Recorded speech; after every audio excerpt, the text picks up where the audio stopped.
JD.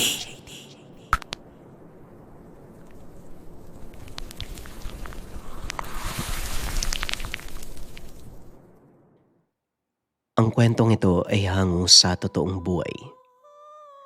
Mula ito sa isa nating kabayan na itago na lamang natin sa pangalang Daniel. Walang eksaktong taon, probinsya ng Masbate. Para sa iba, ang pagiging antingero ay gawang libangan.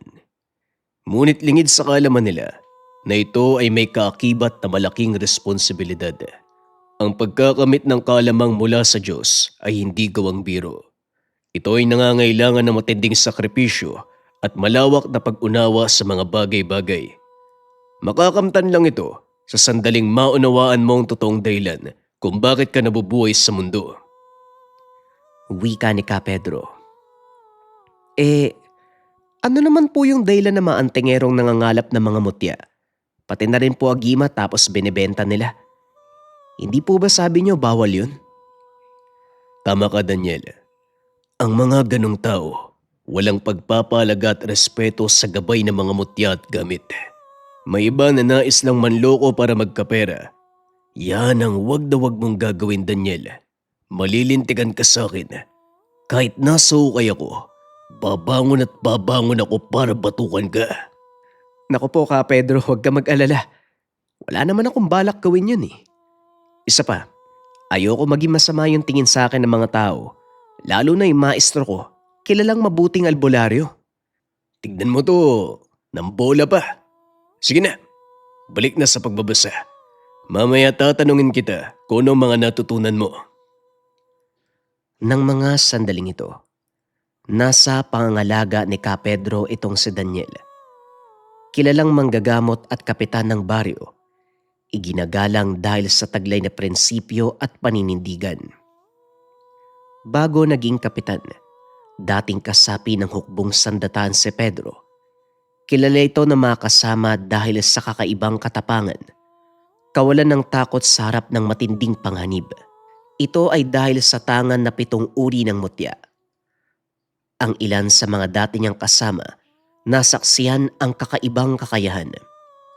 Gaya ng paglaho sa paningin ng mga kalaban, bilis at likse sa pagkilos, kakaibang lakas ng pangangatawan at tigit sa lahat, hindi ito tinatabla ng bala. May ilan pang nakapagpatunay na tinalo nito ang isang pangkat ng mga rebelde ng mag-isa, gamit lamang ang mga kamao. Masaya sa pagiging sundalo si Pedro, ngunit isang pangyayari ang lubusang nakapagpabago nito. Aatras tayo, 10 taon ang nakalipas. Tapos na ang misyon nyo, Pedro. Maaari na kayong umuwi sa mga pamilya nyo. Pero bago kayo umalis sa kampo, kailangan masigurong maayos sa mga sandata nyo. Hindi natin alam ang kilos sa mga kalaban. Maaaring nag-aantay lang sila ng tamang panahon para gumanti. Lalo pat pangkat natin ang nagpabagsak sa isa sa kanilang mga kuta. Sabihan mo mga tao mo, ilagay sa isang sulok ang lahat ng kanilang mga armas at bala. Wika ng isa sa kanilang mga opisyal. At dahil napangimbabawan ng kasiyahan, hindi na nakapag-isip sina Pedro. Agad nilang isinuko ang lahat ng mga sandata. Habang masayang nag-uusap, nagdatingan ang iba pang grupo ng mga sundalo. Nung una binati sila sa naging tagumpay. Ngunit kalaunan, napansin ni Pedro na pinapalibutan sila ng mga kasamahan. Nakaamoy ng hindi maganda, kaya kaagad binalaan ang mga kasama. Isa-isang nag-alisan ng mga ito na kunwari ay gagamit ng banyo, pero hindi na pinayagang umalis ang iba. Nagpaiwan si Pedro dahil alam niya malalampasan ng anumang mangyayari. Alam na nito na uubusin sila dahil malaki ang makukuhang pera sa pamahalaan. Sarento, kung ano man ang pinaplano nyo, pakiusap wag yun na pong ituloy. Maawa po kayo sa mga kasama ko. Sumusunod lang ako sa utos, Pedro. Kaya pasensya ka na. Mga bata, ubusin silang lahat. Walang pagdadalawang isip. Pinaulanan ng bala ng mga sundalo ang pangkat nila Pedro. Nagawa nitong yakapin ng isa sa mga kasama, kaya siya ang napuruhan ng bala. Alam ni Pedro, hindi siya tatablan, kaya pinili nitong iligtas ang isa sa mga kasama na may naiwang anak na kakasilang pa lang. Habang nagkakaputukan, sinabihan ng mga kasama na dumapa at huwag gagalaw. Nang maubos silang lahat, nag-utos ang sarhento na habulin ang ilang nakatakas. Kinuha ni Pedro ang pagkakataong iyon upang umalis, kasama ang isa sa kanyang tauhan. Delpin, bilisan mo. Kailangan nating makalis sa lugar na ito habang wala sina sarhento. Mga traidor sila. Ginamit lang nila tayo. Naiintindihan ko ang nararamdaman mo. Pero hindi ito ang oras para magsentimiento. Kailangan nating makalis. Nagpagulong ang dalawa pababa ng bangin hanggang sa marating nila ang ilog. Doon nagpaanod ang mga ito. Tinanggalang pang itaas sa uniforme, sumampas sa pangpang, malayo sa kampong pinanggalingan. Maraming salamat, Pedro. Kung hindi dahil sa'yo malamang, hindi na ako makakauwi sa asawa at anak ko eh. Wala yun. Nakakapanghinayang ang ilan sa mga kasama natin. Hindi ko lubos maintindihan kung bakit may mga tiwaling opisyal sa militar. Kaligtasan ng bansa na kasalalay, mas inuna pa nila yung ilalaman ng bulsa. Sa ngayon hindi na mahalaga sa akin ang pera. Masaya ako nakaligtas tayo, Pedro. Halika na, lumabas na tayo sa gubat. Malapit lang dito ang baryo namin. Doon ligtas tayo. Pansamantala ka munang manatili sa bahay. Gagawa natin ang paraang masundo mag-ina mo. Maraming salamat, Pedro. Utang ko sa iyo ang buhay ko. Ito ang naging simula ng panibagong buhay nila Pedro at Delfin. Naging payapa ang lahat. Nagawang pasunurin ni Delfin ang kanyang mag-ina sa tulong ni Pedro at doon nanirahan sa baryo. Pinili ni Pedro ang simpleng buhay. Naging manggagamot. Ginamit ang nalalaman sa lihim na karunungan upang makatulong sa kapwa. Samantala ang anak ni Delpina si Daniel, nang magkaisip, nagsimula ding magsanay sa ilalim ni Pedro. Hanggang sa maging biyasa ito, naging katawang ng Ginoo sa panggagamot. Balik tayo sa kasalukuyan. Naghahanda si Pedro para sa isang gamutan. Kailangan itong dayuhin sa bahay ang pasyente dahil hindi na makalakad. Hindi alam na mga kaanak kung ano ang dahilan at ayon din sa mga ito. Nanggaling na sila sa mga doktor, ngunit walang maibigay na sagot ang mga ito. Mukhang marami kayong dala ka, Pedro. Kasama ako para matulungan ka. Magpaalam ka muna sa nanay at tatay mo para alam nila kung nasan ka. Antayin kita dito dahil talagang kailangan ko ng tulong. Sige po, sandali lang ha. Dali-daling tumakbo ang binata papunta sa tahanan upang magpaalam. Hindi naman ito kalayuan sa bahay ni Pedro, kaya dinig niya ang naging usapan ng mga ito. Huwag kang pasaway sa ninong mo ha. Sundin mo ang lahat ng sasabihin niya. Opo tay, alam ko po yun. Sige na ho, mauna na po ako. Pedro, ikaw nang bahala sa dunggol na yan ha. O sige Delpin, huwag ka mag-alala. Pag nagpasaway sa akin to, ipapain ko yan sa babaeng engkanto sa lawa. Si Ka Pedro talaga oh. Hindi naman ako pasaway. Oo na, alam ko. Halika na. Baka butin tayo ng gabi. Nga pala, bukas na tayo makakauwi. Ayos lang ba yun sa nanay at tatay mo? Ayos lang naman po, nakapagpaalam na ako sa kanila eh. Kung gano'n, ikaw magdala ng bayong na yan. Habang ikinakarga ng binata ang mga dadaling gamit sa likod ng motor, nakikipag-usap naman si Pedro kay Delpin. Sigurado ka bang papayagan mo si Daniel? Maaaring malakas sa mambabarang ang mga sagupa ko. O hindi kaya mangkukulam.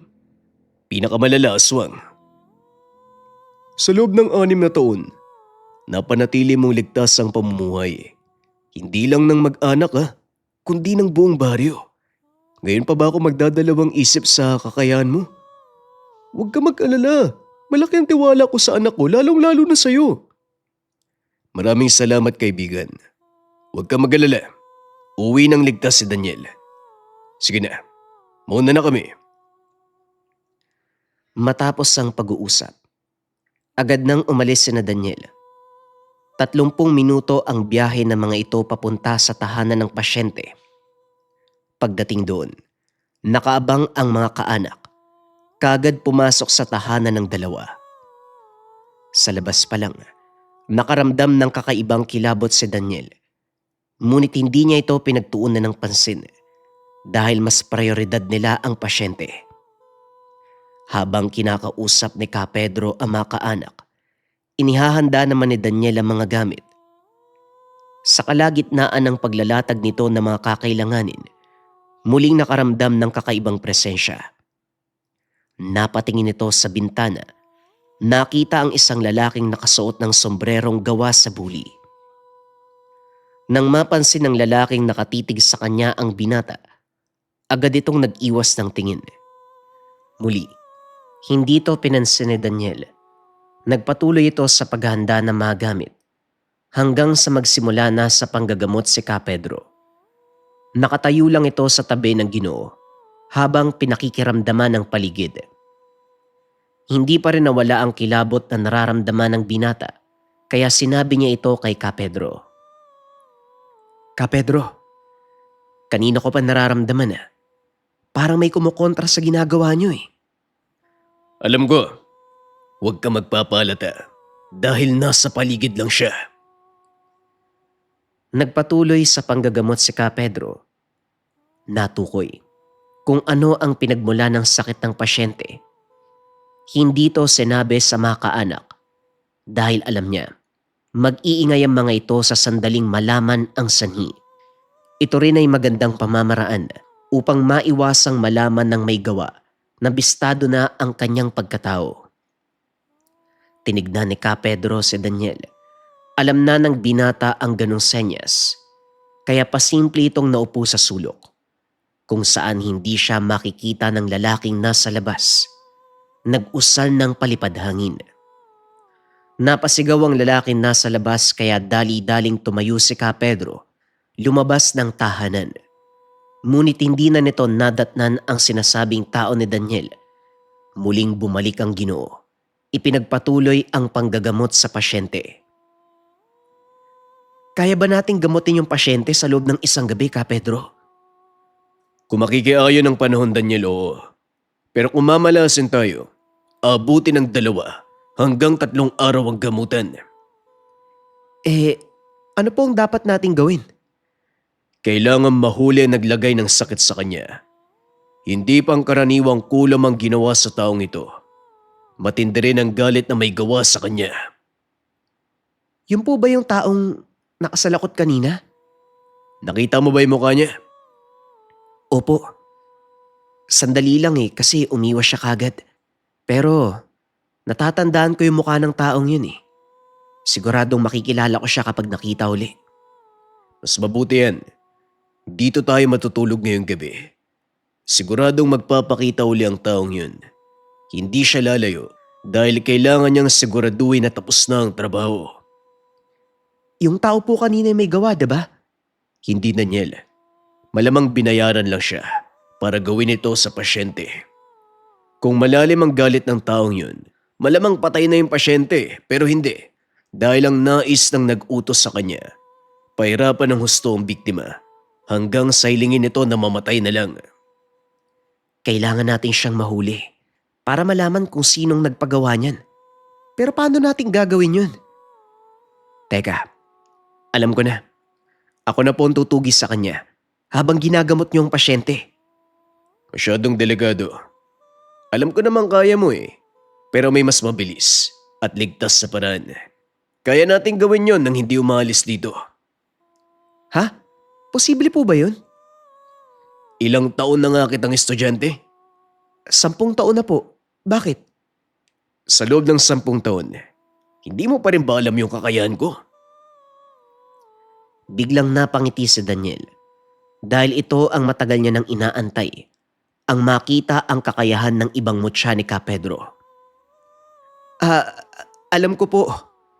7 ang tangan niyong mutya. Nakita ko na ang kakayahan ng 4. Mutya ng linta, mutya ng lupa, mutya ng saging sa mutya ng kalamansi. Pero yung 3 hindi pa eh. Pwes, ngayon na ang oras upang masaksiyan mo ang lahat ng kakayahan ng 7 mutya. Ihanda mo mga kandila at gumawa ka ng malaking bilog sa paligid ng higaan ng pasyente. Gumamit ka ng abo at abog. Sinunod ng binata ang utos ng maestro. Habang ginagawa niya ito, naghahanda naman si Ka Pedro. Nakaupo ito at nagdadasal habang hawak ang 3 mutya. Ang 4 sa mga mutyang tanga ng Ginoo nakabaon sa katawan, tig-iisa sa magkabilang balikat, isa sa likod at isa sa kanang dibdib. Samantalang ang 3 naman, pisikal o nasa anyo ng kwintas. Inilagay ni Ka Pedro ang isa sa braso at isa naman sa kanyang leeg, habang ang natitira at ang pinakamalakas ay hawak nito. Handa na po ang pentagramo, Ka Pedro. Mahusay. Ngayon tumabi ka. Hanggat maaari, huwag mong hahayaang may makapasok sa silid na ito. Masyadong mapanganib para sa pangkaraniwang tao ang ritual na gagawin ko. Matapos itong sabihin ni Ka Pedro, sinarado ni Daniel ang pintuan dahil ang hawak ng maestro ng mga sandaling yun, 3 elemental na mutya. Mutya ng apoy, mutya ng ipo-ipo, at mutya ng kidlat. Sa sandaling pagsamahin nito ang 3 elemento, maaaring lumikha ng malakas na unos. Ngunit nagagawa itong balanse ni Pedro dahil kontrolado niya ang kakayahan ng 3 sa pinakamakapangyarihang elemento. Lumikha ng Ginoo ng malakas na pananggalang gamit ang mutya ng ipo-ipo. Sinimulang hulihin ang kaluluwa ng mangkukulam. Ito ay pinapasok sa katawan ng pasyente. Ilang minuto lang ay nasa loob na, kaya sinimulan ni Ka Pedro ang pag-uusisa. Anong kasalanan ng taong to sa'yo? Direktang tanong ni Ka Pedro. Nung una, inakala ni Daniel na hindi gumana ang paghuli sa kaluluwa dahil walang naging reaksyon sa katawan ng pasyente. Ka Pedro, hindi po yata gumana yung ginawa niyo ah. Ha? Oo nga no. Ayaw sumagot ah. Mukhang paninindigan itong pananahimik ah. Inihipa ni Ka Pedro ang mutya ng kidlat sa kanyang palad. Idinikit ito sa ulo ng daliri ng pasyente. Bagyang gumalaw ang katawan nito na ang ibig sabihin, tumalab ang orasyon ng panghuli. Sumagot ito sa mahinang kuryenteng pinadaloy ng manggagamot papunta sa kanya. Talagang magmamatigas ka. Tignan natin kung sinong mas matigas. Muling inusalan ni Ka Pedro ng dasal ang mutya. Ngunit sa pagkakataong ito, hindi niya na inilapat sa daliri ng pasyente. Inihip ito sa tuktok. Dito nagsimulang mangisay ang katawan ng pasyente hanggang sa nakiusap ito. Itigil ang anumang ginagawa ng manggagamot. Pakiusap. Itigil mo yan, hindi ko na kaya. Ayoko bang mamatay? Yun naman pala eh.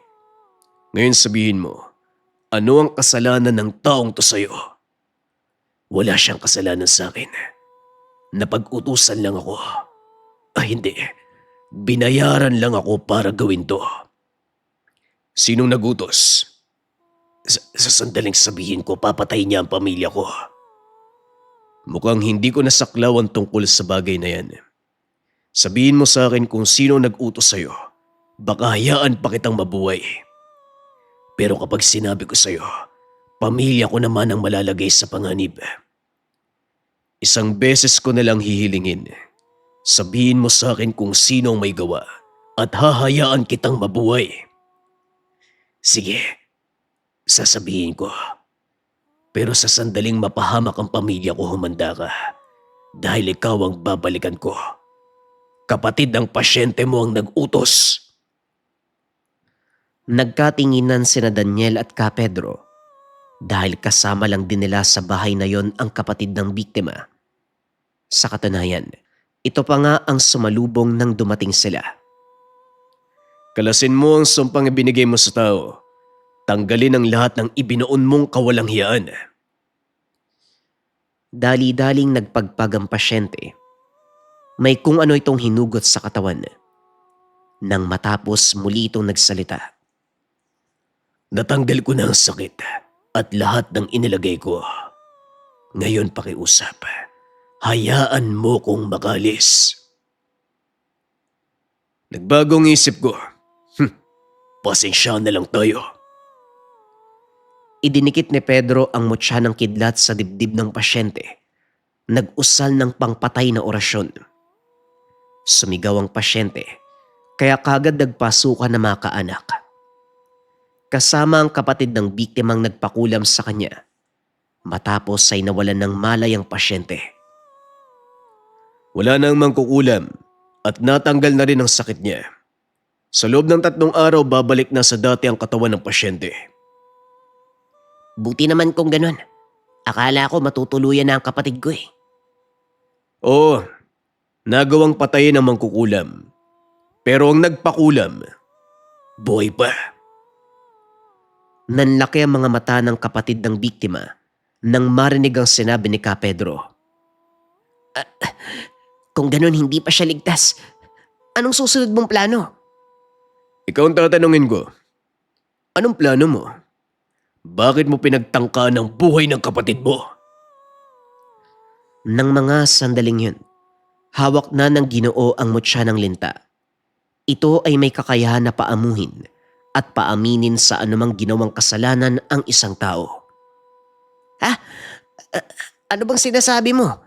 Hindi ko pinakulam ang kapatid ko. Wika ni Damian, sabay labas ng baril. Itinutok niya ito kay Daniel, dahilan para mataranta ang lahat ng nasa silid. Huwag ka mag-alala Ka Pedro. Hindi ako natatakot. Siguradong hindi tatalab sa akin yung bala ng baril na yan. Alam ko, Daniel. Kaya nagsasayang ka lang ng bala, Damian. Sabihin mo sa akin ang motibo. Bakit mo pinakulam at unti-unting papatayin ang kapatid mo? Kung hindi dahil sa kanya, ako na sana ang nagmamay-ari ng lupa namin ngayon. Kaso, nakialam yung kapatid ko eh. Imbis ay pangalan sa akin yung titulo. Sa kanya napunta. Ngayon alam niyo na ang katotohanan. Wala na akong dahilan para buhayin pa kayo. Pinutok nito ang baril na nakatutok kay Daniel. Hindi natinag si Pedro dahil alam niya ang taglay na kakayahan ng mag-aaral. Sinabihan ka na ni Ka Pedro eh. Magsasayang ka lang ng bala. Kaya kung ako sa'yo, itigil mo na yan. Isuko mo yung sarili mo nang sa ganun, hindi na lumala yung sitwasyon. Hindi nakinig si Mang Damian. Isinubo nito ang baril. Pinaputok na naging dahilan ng agarang pagkamatay. Sumigaw mga kaanak. Hindi sila makapaniwalang nangyari ang ganung uri ng trahedya sa kanilang buhay. Napag-alaman din ni Ka Pedro na isinumpa ng mangkukulam ang pamilya. Isa-isang mamamatay sa pamamagitan ng malagim na kamatayan. Ipinaliwanag ni Ka Pedro na ang ginawa ni Mang Damian ay kabayaran sa pakikipagkasundo sa demonyo. Alam ni Daniel na mangyayari ito, kaya naman napagandaan ang bagay. Kinalas ng dalawa ang kadena ng sumpa ng pamilya ni Mang Damian upang wala nang sumunod pang mamatay. Lumipas ang 1 taon. Laking pasasalamat ng pamilyang natulungan. Tuluyan ang naputol ang sumpa ng mangkukulam. Matapos ang kaganapan, lalo pang pinag-igting ni Daniel ang pagsasanay. Dahil alam nito, siya ang tanging magmamana ng kakayahan ni Ka Pedro Lahat ng tangan ay ibibigay sa kanya. Ang 7 uri ng mutya.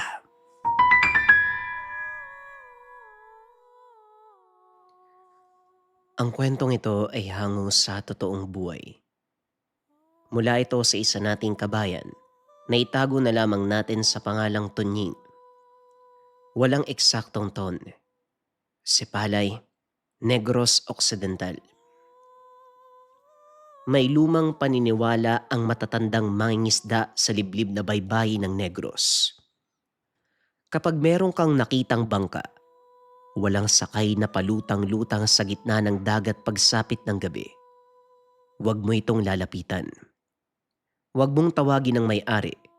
Huwag mong sisilipin ang loob.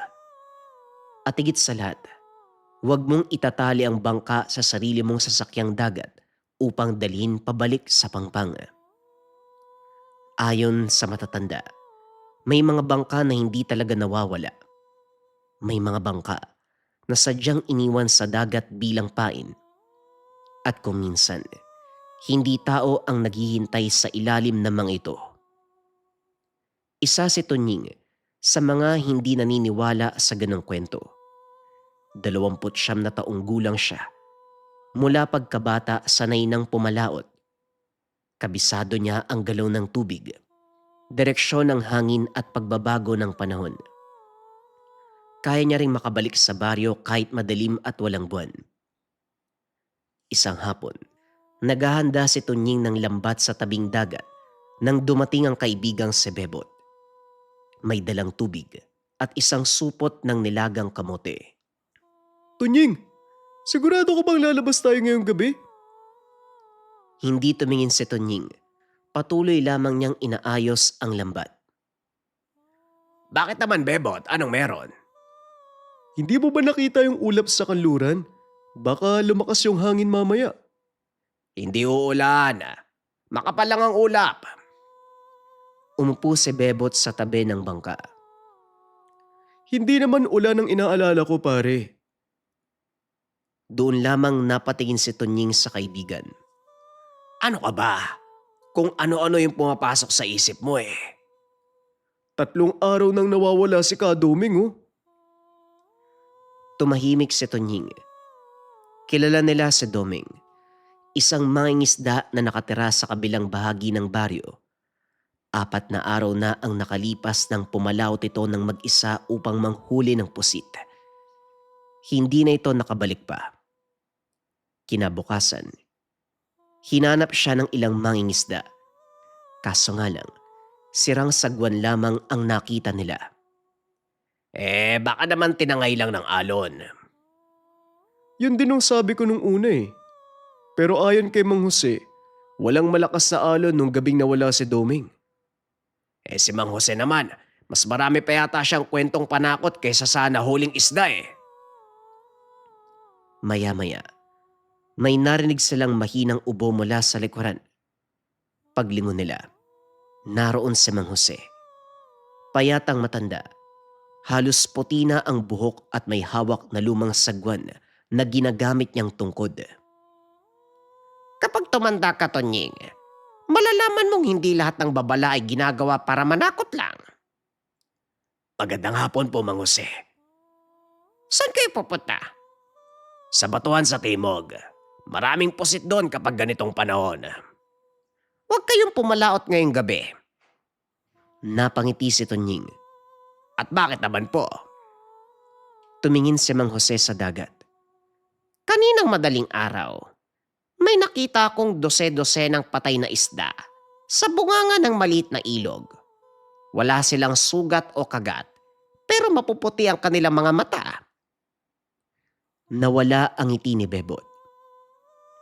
Baka madumi lang yung tubig. May nakita din ako mga bakas sa buhangin. Parang kamay ng tao pero mas mahaba ang mga daliri. Galing sa tubig ang mga bakas at umabot hanggang sa pakawan. Tunying, bukas na lang kaya tayo umalis. Kapag lahat ng kakaibang bagay ay ginawa nating nilalang, wala tayong mahuhuling isda. Hindi kita pipigilan. Matanda na ako para makipagtalo sa matigas ang ulo. Pero may ipapakiusap ako sa inyo. Ano naman po yon? Kapag may nakita kayong bangka sa malayo, walang tao, huwag niyong lalapitan. Hindi sumagot si Tonying. Makalipas ang isang oras, itinulak ni Tonying at Bebot ang kanilang maliit na bangka patungo sa tubig. Papalubog na ang araw, unti-unting kumulay kahel ang kalangitan. Habang lumalayo sila, lumilit ang mga kubo hanggang sa halos hindi na makita sa pagitan ng mga puno. Tahimik ang dagat, masyadong tahimik. Karaniwan may mga ibong lumilipad sa ibabaw ng tubig at maliliit na isdang tumatalon malapit sa bangka. Ngunit ng gabing yun, tila walang ibang buhay sa paligid. Napansin mo ba, pare? Walang ibon ah. Gabi na. Umuwi na ang mga yon. Hindi pa nga lumulubog yung araw. Karaniwan nagliliparan pa sila sa ganitong oras. Kahit maliit na isda, wala. Parang may pinagtataguan sila sa ilalim ng tubig eh. Hindi sumagot si Tonying. Pagdating nila sa batuan, agad nilang inilapag ang lambat. Lumipas ang halos 2 oras, ngunit kakaunti lamang ang nahuli. Sabi ko sa'yo eh. Malas ang gabing to eh. Sige na, hilahin mo na lang yung lambat. Sabay nilang hinila ang lubid. Mabigat ito, kaya inakala nila may malaking isdang nahuli. Ngunit nang lumitaw ang lambat mula sa tubig, isang kupas sa kamiseta lamang ang nakasabit dito. Inilapag ni Tonying ang damit sa sahig ng bangka. May maitim na mantsa sa dibdib. Nang makita ito ni Bebot, biglang namutla ang kanyang muka. Tunying, kilala ko yung damit na yan ah. Oh, kanino? Kay Doming yan. Yan yung suot niya nung uli siyang nakita eh. Tahimik silang napatingin sa paligid. Walang ibang bangka, wala ring ilaw sa malayo. Baka nahulog lang sa bangka niya tapos tinangay ng alon. 3 araw na siyang nawawala. Kung nahulog lang yan, bakit kayong lumitaw sa mismong lugar kung saan tayo naghuhulog ng lambat? Eh, hindi ko rin alam. Umuwi na tayo, pakiusap pare. Bawiin na natin yung lambat bago pa may lumabas mula sa ilalim ng tubig. Hindi na nakipagtalo si Tonying. Inayos nila ang gamit. Nagsimulang bumalik sa baryo. Ngunit wala pa silang kalahating oras na naglalayag. May napansin si Bebot sa kanilang kaliwa. Tunying, may bangka doon oh. Sa malayo, may maliit na bangka. Nakatigil sa ibabaw ng tubig. Wala itong ilaw, layag o nakikitang sakay. Huwag na nating lapitan yan ah. Baka kay Doming yan. Naalala mo ba yung sinabi ni Mang Jose? Kapag may nakita tayong bangkang walang sakay, huwag nating lalapitan. Huwag tatawagin ang may-ari o itali sa bangka natin. 3 araw na naghahanap ang pamilya ni Doming. Kung bangka niya yan, kailangan nating dalhin pabalik. Sa kabila ng pakiusap ni Bebot, binago ni Tonying ang kanilang direksyon. Habang papalapit sila, nakita ang lumang kahoy ng bangka. Puno ng lumot na mga gilid. May sirang lambat na nakasabit sa unahan. Bangka nga ni Doming yan, pero bakit nandito? Doming! Doming! Huwag mo nang tawagin! Doming! Walang sumagot. Itinaas si Tonying ang lampara upang silipin ang loob. Walang tao. Ngunit may isang sagwan, basang lubid at malaking bunton ng mga tuyong damong dagat. Ginamit ito Tonying ang sagwan upang galawin ang bunton. Nang mahawi ang mga damo, lumitaw ang isang putol na kamay. Maputla, kulubot ang balat na parang ilang araw nang nakababad sa tubig. May isang singsing sa daliri. Kay Doming yung kamay na yan eh. Kilala ko yung siksik na yan eh. Hindi nagsalita si Tunying. Kumuha siya ng lubid. Itinali ang bangka ni Domeng sa kanilang bangka. Uy, ano ka ba? Anong gagawin mo? Nababaliw ka na? Dadali natin sa baryo. Kailangan makita ng pamilya niya yan. Iwan natin. Hindi mo ba narinig yung babala ng matanda? May ebidensya rito kung ano ang nangyari kay Domeng. Hindi natin maaaring iwanan ang natitirang bahagi niya sa gitna ng dagat. Paano ang pamilya niya? Putulin mo ang tali bago pa tayo yung susunod na kunin ng anumang nasa ilalim. May malakas na tumama sa ilalim ng bangka. Umuga ang dalawang sasakyang pangdagat. Uy, ano yun? Baka malaking isda. Muling may tumama. Mas malakas. Hindi isda yun. May sumusunod sa atin sa ilalim. May narinig silang mahinang tunog mula sa tubig. Parang babaeng humuhuni. Nung una ay malayo, ngunit unti-unting lumalakas. Minsan ay nasa kaliwa, pagkatapos ay nasa kanan. Hanggang sa nanggagaling na ito sa ilalim ng kanilang bangka. Sige na kasi, putulin mo na yung lubid. May maputlang kamay na humawak sa gilid ng bangka ni Domeng. Mahaba ang mga daliri nito. Kasunod, lumitaw ang isa pang kamay. Mula sa madilim na tubig, dahan-dahang umangat ang ulo ng isang nilalang. Babae ang hugis ng katawan nito, ngunit sobrang mahaba ang braso, maputla ang balat, walang ilong at ang bibig. Nakabuka mula sa isang pisngi hanggang sa kabila. Sa loob nito, may napakaraming maliliit at matutulis na ngipin. Sige na, putulin mo na yung lubid. Kinuha ni Tunying ang kutsilyo. Bago niya maputol ang tali, lumundag ang nilalang sa bangka ni Domeng. Bumagsak sa ibabaw ng mga damong dagat. Wala itong mga paa. Mula bewang pababa, nababalot ng maitim at madulas na balat na parang katawan ng malaking igat. Bilisan mo! Umalis na tayo dito! Takbo! Paano tayong tatakbo? Nasa bangka tayo. Paulit-ulit na hinampas si Tunying ng kutsilyo ang lubid hanggang sa ito ay maputol. Agad silang nagsagwan palayo. Hindi sila hinabol ng nilalang. Nanatili lamang itong nakaupo sa bangka ni Domeng habang nakatitig ng masama sa kanila. Nang matapos, nagsalita ito gamit ang tinig ng nawawalang mangingisda. Tunying! Tunying! Huwag ka na makinig! Huwag ka tumigil! Tunying! Tulungan mo ko! Bakit? Ano ka ba? Anong uri ka ng nilalang? Bumalik ka dito. Ipapaliwanag ko sa'yo. Mabilis na nagsagwa ng dalawa hanggang sa lamunin ng dilim ang bangka ni Domeng. Pero makalipas ang ilang minuto, may narinig silang pagsaboy sa likuran. Merong sumusunod sa atin oh. Nandiyan pa rin siya eh. Bumilis ang pagsagwan. Maya-maya may lumitaw na ulo sa kanan ng bangka. Kasabay nila itong lumangoy habang nakatitig kay Bebot. Hinampas ni Bebot ng sagwan ng tubig. Naglaho ang ulo. Huwag mong hampasin.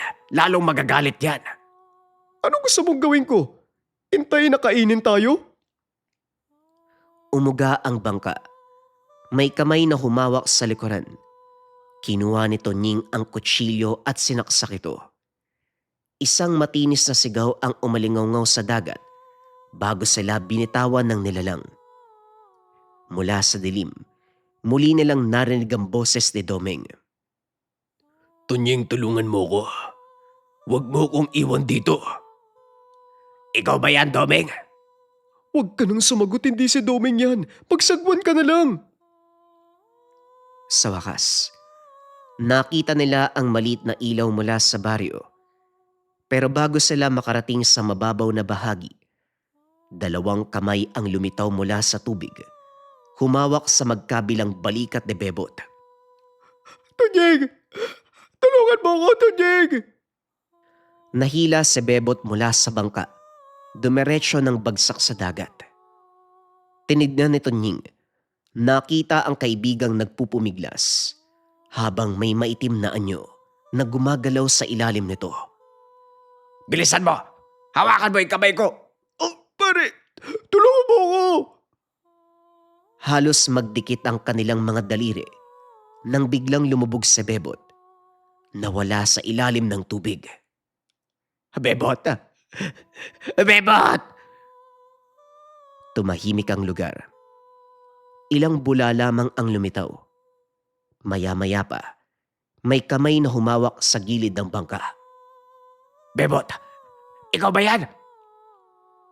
Hinila ito ni Tunying. Unti-unting lumitaw ang ulo ni Bebot. Basang-basa ang mukha nito. Bilisan mo! Hawakan mo ako! Pero may kakaiba sa kaibigan. Hindi to kumukurap. Nakangiti lamang sa kanya. Salamat. Bebot? Bebot? Unti-unting lumaki ang ngiti nito. Sa loob ng bibig, lumitaw ang napakaraming maliliit na ngipin. Agad na binitawan ni Tunying ang kamay. Lumubog muli ang mukha ni Bebot sa tubig. Doon naunawaan ni Tunying na hindi na ito ang kaibigan. Buong lakas siyang nagsagwan patungo sa pampang. Hindi siya lumingon. Kahit ilang beses marinig ang boses ni Bebot. Tunying! Tunying, kaibigan mo ko! Huwag mo kong iwan dito! Pagdating sa mababaw na bahagi, tumalon si Tunying mula sa bangka. Tumakbo siya sa malamig na tubig kahit halos lumubog hanggang bewang ang katawan. Nadapa siya sa batuan pero kaagad ding bumangon. Hindi siya tumigil hanggang sa makarating sa tuyong buhangin. Doon niya nakita si Mang Jose at ilang mangingisda na may dalang lampara. Tunying, nasaan si Bebot? Bumagsak si Tunying sa buhangin, hinihingal at nanginginig. Wala na si Bebot. Kinuha siya. Sinong kumuha sa kanya? Yung nasa bangka ni Doming. Yun ang kumuha sa kanya. Biglang nagbago ang mukha ng matanda. Anong ginawa niyo? Nilapitan niyo ba yung bangka? Marahang tumango si Tunying. Itinali niyo sa bangka niyo. Sabi ko sa inyo dapat sumunod kayo sa biling ko. Ano ho ba ang nilalang na yon, Manog? Tumingin si Mang Jose sa dagat. Nung bata pa ako, may kwento ang matatandang mangingisda tungkol sa mga katao. Naninirahan sila sa malalim na bahagi ng dagat. Minsan, nagpapanggap silang mga tao na nangangailangan ng tulong upang makalapit sa mga mangingisda. Kataw? Ano ho yung kataw? Ang nakita nyo ay hindi pangkaraniwan. Matagal nang may kwento tungkol sa isang kataw na kayang gayahin ang tinig ng mga taong kinukuha nito. Kapag may nalunod sa bahaging yon, ginagamit nito ang boses ng namatay upang tawagin ang susunod na biktima. Ibig sabihin, si Doming ang unang nakuha. Tama ka. Maaaring siya nga. Pero paano po si Bebot? Hindi na sumagot ang matanda. Mula sa malayo, may narinig silang boses sa dagat. Tunying! Tunying! Napalingon ang lahat. Manong siya po yun. Ibig sabihin, buhay pa si Bebot. Hinawakan ni Mang Jose ang balikat niya. Hindi na. Boses na lamang ni Bebot ang naririnig mo. Ano man ang tumatawag sa'yo, hindi na yon ang kaibigan mo. Tunying! Tulungan mo ko! Susugod sana si Tunying sa tubig pero pinigilan siya ni Mang Jose. Tignan mo nang mabuti ang tubig. May maitim na anino na unti-unting gumagalaw papalapit sa pangpang. Umangat mula sa tubig ang ulo ng isang lalaki. Basang buhok, ang nakatakip sa mukha nito. Bebot, ikaw ba yan? Nang tuluyang iangat ng nilalang ang muka, nakita nila ang anyo ni Bebot, pero unti-unting nagbago. Humaba ang muka, namutla ang balat, lumawak ang bibig. Huwag na huwag kayong sasagot. Biglang nagbago ang boses ng nilalang. Nay, Napalingon si Aling Sabel, ang ina ni Domeng. Domeng, ikaw ba yan? Sabel, huwag ka sasagot. Nay, nandito ako. Anak, anak ko. Tumakbo siya patungo sa tubig. Nakarating si Aling Sabel sa mababaw na bahagi ng dagat bago siya naabutan. Domeng, nasaan ka? Biglang nawala ang anino sa harapan. Anak, magsalita ka. Nasaan ka? Dalawang maputlang kamay ang lumitaw mula sa ilalim. Humawak kay Aling Sabel. Tulong! Tulungan niyo ako! Tumakbo si Tunying at Mang Jose. Hinawakan nila ang matanda at buong lakas na hinila. Kaso nga lang, mas malakas ang nilalang na nasa ilalim. Buong pwesa, Tunying! Hilahin mo! Umangat sa pagitan nila ang maputlang muka ng kataw. Bumuka ang napakalawak na bibig. Lumitaw ang hanay ng matutulis ng ngipin. Mabilis na hinawakan ni Mang Jose ang anting-anting na nakasabit sa leg. Nakabalot sa lumang pulang tela na matagal nang dinadala tuwing pumapalaot. Itinaas niya ito. Hinarap sa nilalang. Bitawan mo siya! Napahinto ang kataw. Tila natakot sa ginawa ni Mang Jose. Buong puwersang bumuelo si Mang Jose. Hinampas ito ng sagwan. Bilis, Tunying! Hilahin mo! Buong lakas na hinila ni Tunying si Aling Sabel. Bumitiw ang mahabang daliri ng kataw. Nailayo nila ang matanda sa tubig. Nanatili ang nilalang sa mababaw na bahagi. Tinignan nito ang anting-anting ni Mang Jose bago'y binaling ang tingin kay Tunying. Muling ginamit ang boses ni Bebot. Ikaw, Tunying. Babalikan kita. Dahan-dahan itong lumubog hanggang sa tuluyang nawala. Kinabukasan, hinanap na mga mangingisda sina Domeng at Bebot pero wala na silang natagpuan. Walang bangka, kataw, o kahit isang peraso ng damit na lumutang sa dagat. Mula noon, hindi na pumalaot pa sa gabi si Tunying. Lumipas sa mga buwan at naging taon, pero hindi pa rin niya makalimutan ng nangyari. Tuwing may mangingisdang nawawala, isa siya sa mga unang sumasama sa paghahanap. Gayunpaman, maigpit ang kanyang bilin. Kapag may nakitang bangka na walang sakay, na palutang-lutang sa dagat, huwag itong lalapitan dahil maaari na ito ay pamamaraan lamang ng nilalang upang makapangbiktima. Ito ay pamamaraan ng nilalang na kung tawagin ay kataw.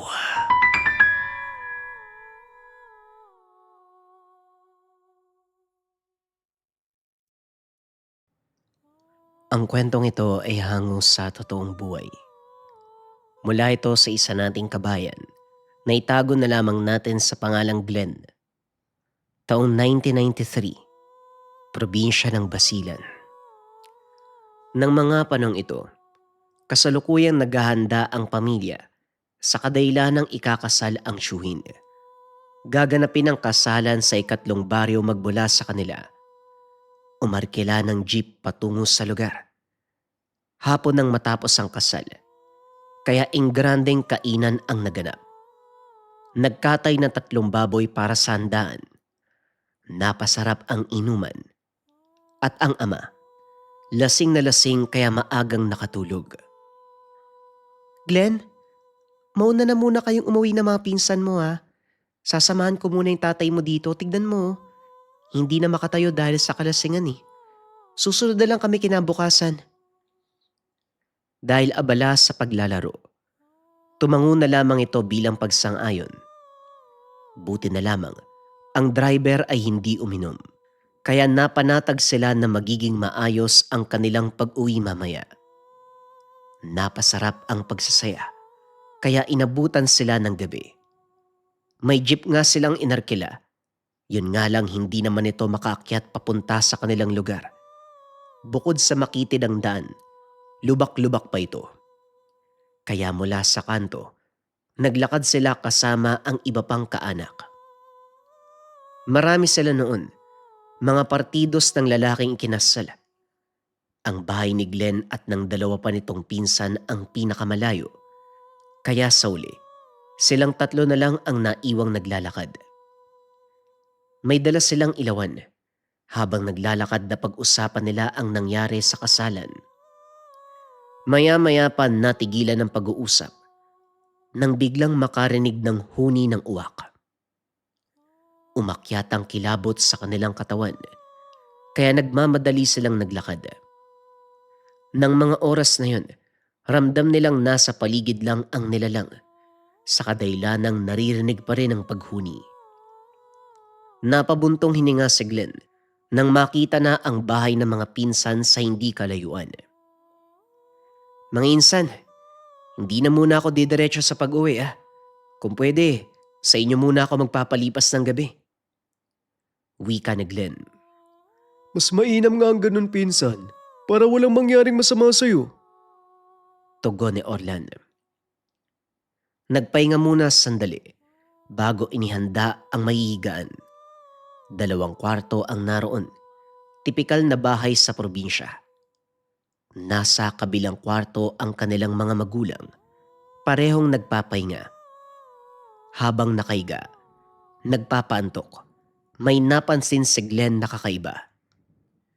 Shh! Tumahimik muna kayong dalawa. Pakinggan niyo yung nasa labas. Sinunod ng mga ito ang sinabi ni Glenn. Habang tahimik ang paligid, paunti-unting humuhuni ang matinis na tunog ng wakwak. Indikasyon na malapit lang ito sa kanila. Ayop na yan Pati ba naman dito sinundan pa rin tayo? Kinabahan si Glenn, pero hindi katulad nung naglalakad sila. Alam nitong mas ligtas sila sa loob ng bahay. Tumayo si Cedric. Siniguradong nakasara ang bintana. Nang masigurado, dali-dali na itong bumalik sa pagkakahiga. Ilang minuto pa ang nakalipas. Nagtalukbong na lang sila ng kumot para hindi na nila mapansin ang nilalang na nasa labas.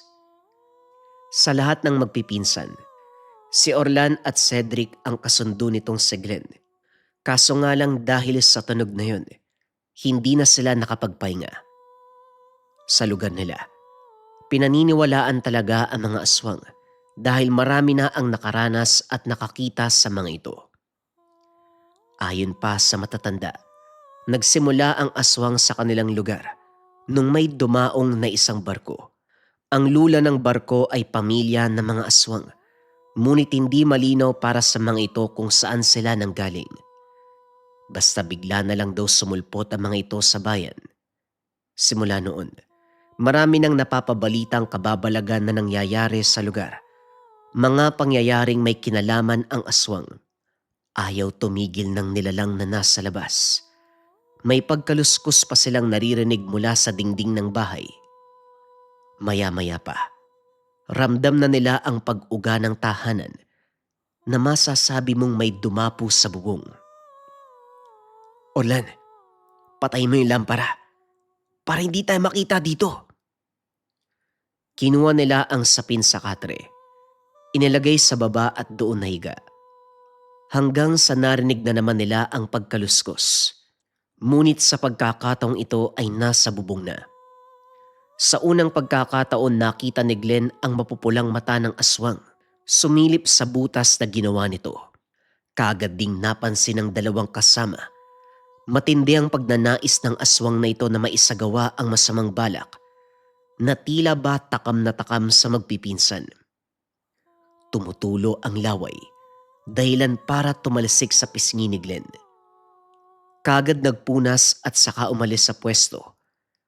Takot na takot ang tatlo. Ni ultimo pagsalita ay hindi na nagawa pa. Ilang minuto pa ang lumipas. May narinig silang bumato sa bubungan. Kasunod ang mga boses ng pagtawag sa labas. Kumalampag ang bubong na tila nagmamadaling umalis ang nilalang na nasa itaas.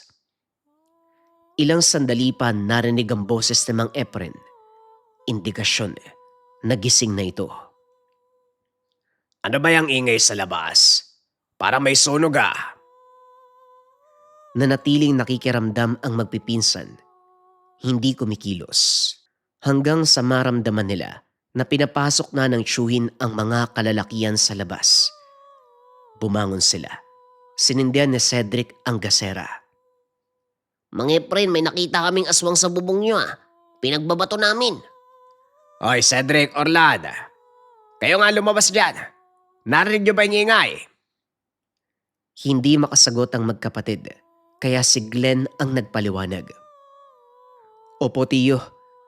Narinig po namin lahat pag uwi namin kanina. Sinundan kami ng aswang Hindi po namin akalain na hanggang dito sa bahay susunod pa rin. Natalsikan pa nga ako ng laway Buti na lang, napahiran ko kagad.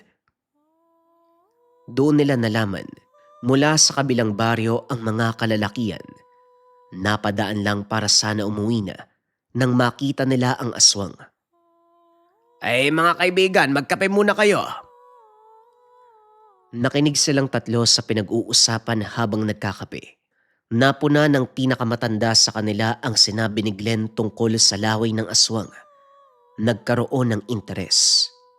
Yung napansin mong laway ng aswang, nandun pa ba sa kwarto? Opo, nandun pa po yun. Sobrang dami po nun May bakas pa. Efren, pwede bang makahingi ng pahintulot na pumasok sa kwarto para matignan? Sama-sama silang pumasok sa kwarto. Napabulaslas na lamang si Mang Efren nang makita yun. Inilapit ng matanda ang langis nito sa laway. Walang ano-ano. Kumulo ang laway ng aswang. Bumula. Umusok. Hanggang sa tuluyang nawala. Namangha si Glenn sa nakita. Noon pa lamang siya nakasaksi ng ganong kaganapan. Siguradong ganon din ang buong mag-anak ng pinsan nito. Ang may papayo ko lang sa inyo, Efren, mag-iingat kayo palagi. Piliin niyo yung mga taong kakausapin.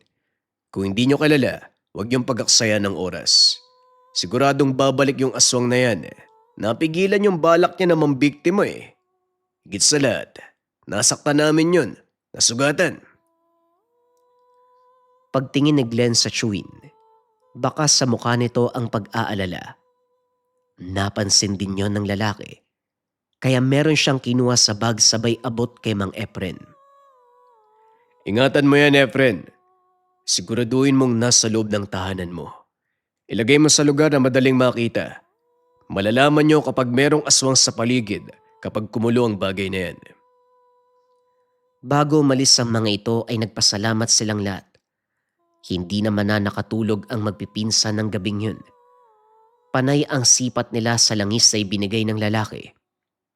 Buti na lang, wala na silang naramdaman pa matapos ang kaganapang yon hanggang sa mag-umaga. Mataas na ang araw na magpaalam na si Glenn na uuwi na. Pagdating sa bahay, pinakain ang alagang manok at baboy. Ilang oras pa ang lumipas dumating na ang mga magulang. Akay ng ina ang kanyang ama na noon ay hindi pa rin makatayo ng maayos dahil sa kalasingan. Kagad siyang tumakbo para tulungan ng nanay.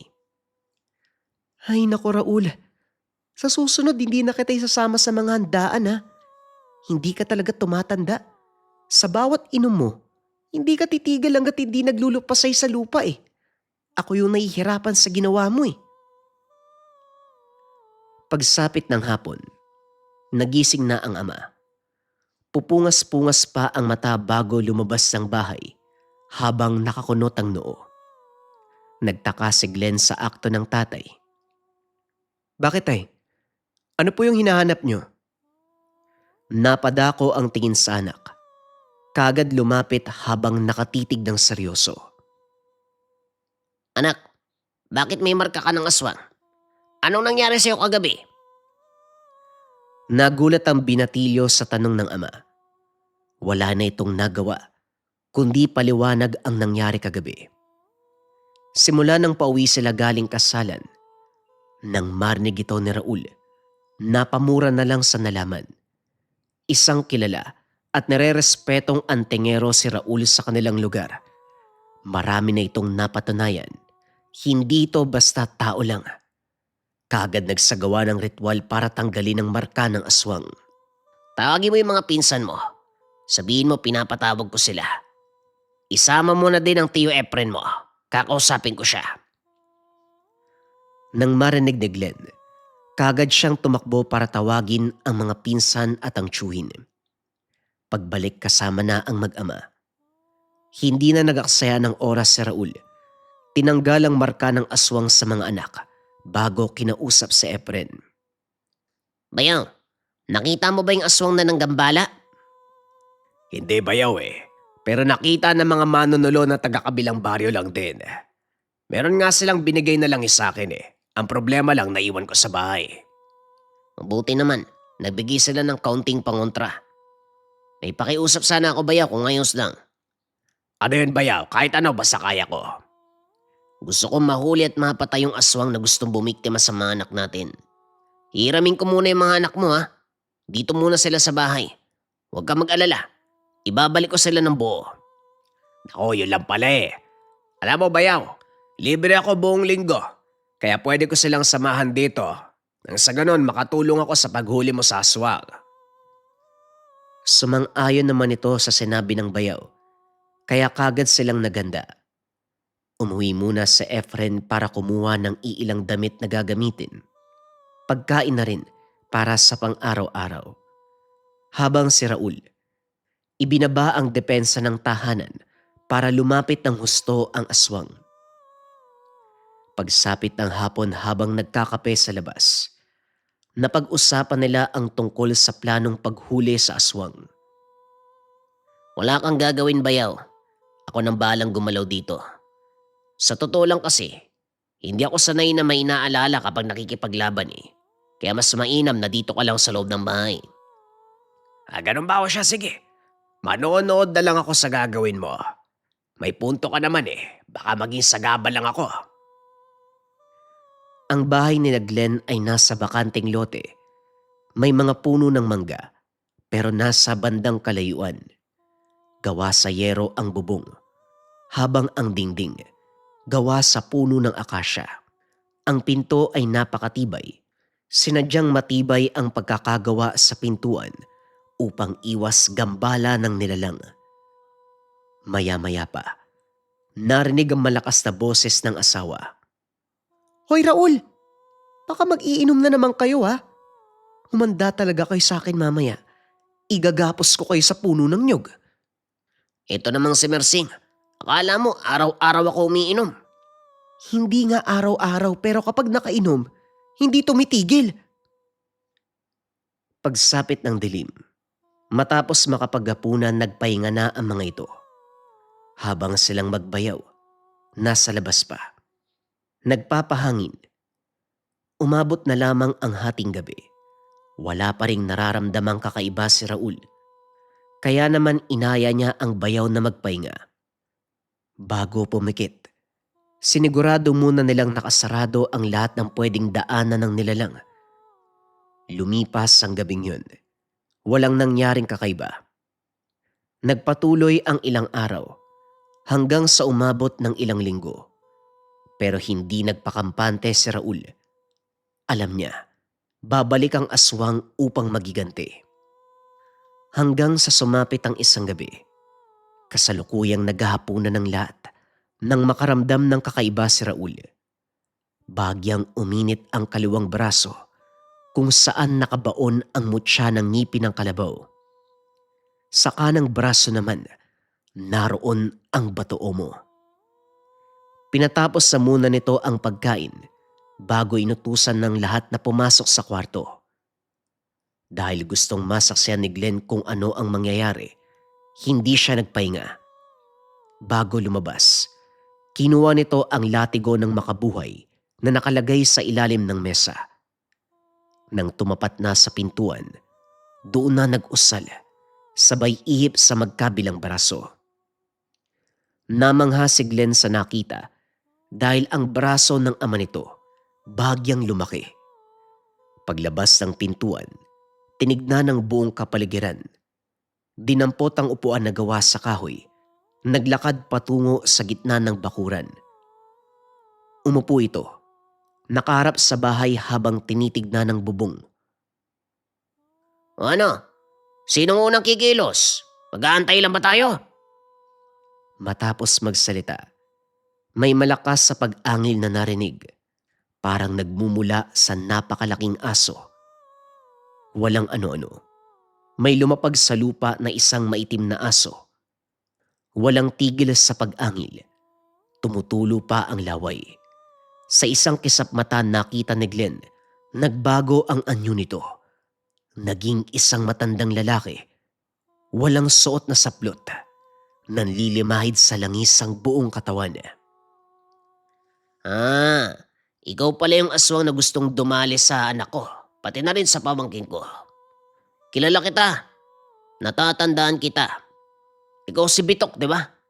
Ikaw yung matandang nagbebenta ng kakanin sa labas ng simbahan. Nung una akala ko mabait ka. Pero ngayon pinatunayan mo na hindi ka karapat dapat na mabuhay sa mundong to. Mabuti naman at naaalala mo pa ako. Ngayon malalaman natin kung sinong walang karapatang mabuhay. Kagad nitong sinugod ng lalaki. Mabilis namang nakailag, sabay hampas ng upuan. Babawi pa sana ito ng pagkalmot pero hindi siya naabot. Humabol pa ng pag-atake pero muli lang naiwasan. Sinuntok sa dibdib ang aswang. Pagtama ng kamao, sumuka ito ng likido. Napalod sa lupa. Ano ba naman yan? Unang atake pa lang hindi mo na kaya. Tumayo ka dyan. Paika-ika itong tumayo. Nagpalit ng anyong aso. Napagtanto ni Glenn, pinaglalaroan lang ng kanyang ama ang aswang. Lahat ng ginagawa nitong pagkalmot, pagkagat, walang kahirap-hirap na naiiwasan. Nagulat silang dalawa nang biglang hinayaan ni Raul na makagat siya ng aswang sa braso. Ganyan kalayo ang agwat natin pagdating sa labanan. Kung tutusin, hindi ka makakagalo sa akin eh. Masyado ka mahina. Kailangan mo ng 100 na kagaya mo para lang magalusan ako. Matapos magkarga ng orasyon sa latigo, pinuluputan niya ang leg ng aswang. Sinakal ng maigpit. Lumalaban pa ang nilalang pero hindi kayang malabanan ang lakas ni Raul.